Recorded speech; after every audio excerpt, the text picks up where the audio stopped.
Agricultural lands in north and east Syria faced extensive damage due to fires and shelling by Turkish forces and their mercenaries throughout the weekend. Ahmedspor, the football team of Turkey's Kurdish-majority Diyarbakir, on Sunday marked their second league championship and ascension to Turkey's first league, with a grand trophy ceremony. Rabea Soydan, a Kurdish political prisoner who was held in solitary confinement, has died in suspicious circumstances at a Turkish F-type high-security prison in Van. The Kurdistan Democratic Party stands accused of attempting to fabricate charges against jailed Kurdish journalist and Roj News editor Suleiman Ahmed. Learn more with Media News. Agricultural lands in north and east Syria faced extensive damage due to fires and shelling by Turkish forces and their mercenaries throughout the weekend.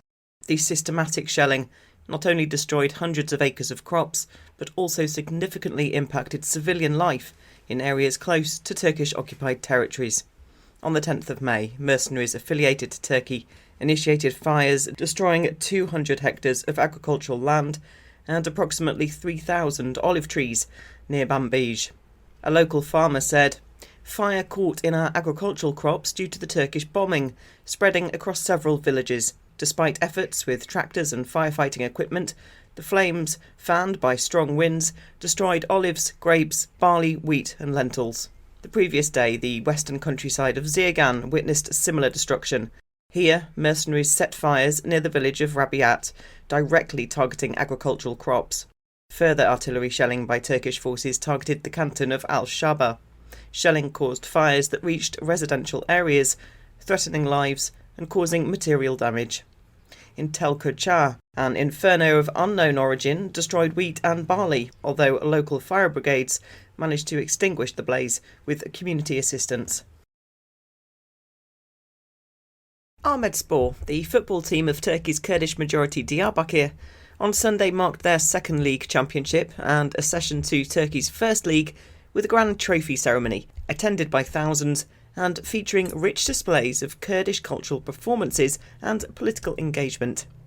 The celebration showcased a performance by Kurdish soprano Pervin Shakar and drew recognition from notable opposition figures such as Sezgin Tanrıkulu and Ekrem İmamoğlu.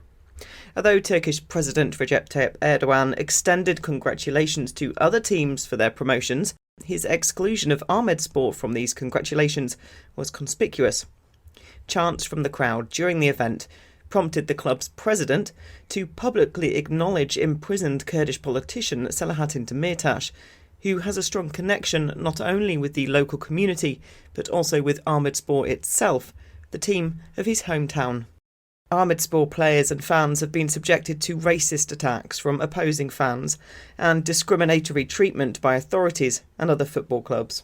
Such incidents include derogatory chants and racist banners held up by spectators, disproportionate disciplinary measures from football governing bodies, and hostile treatment in away games.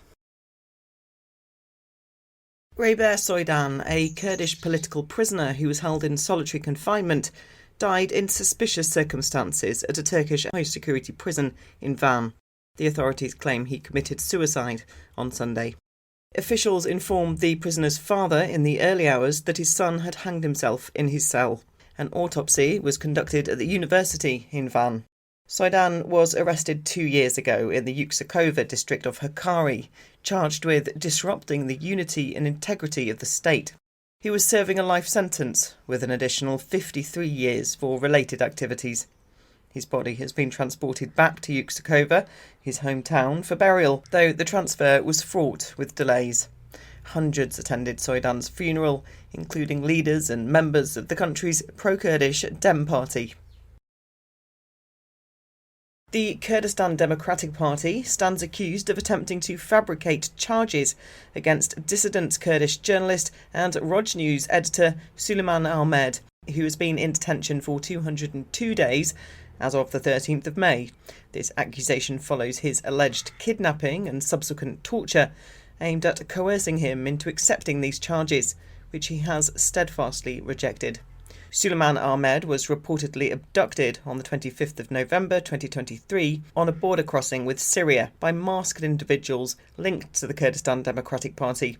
The party is accused of using torture and solitary confinement as part of their strategy to pressurise him into submission. A source from Roj news agency said the KDP sought to impose fabricated charges, typically prepared against dissenting political activists or journalists. The agency has since assembled a legal team aiming to secure Ahmed's release, although the team has been denied any contact. Meanwhile, on the 200th day of Suleiman Ahmed's captivity, the Dicel Ferhat Journalists Association, based in Diyarbakir, Turkey, issued a strong statement condemning the ongoing silence and lack of transparency from the party regarding Ahmed's status and well-being.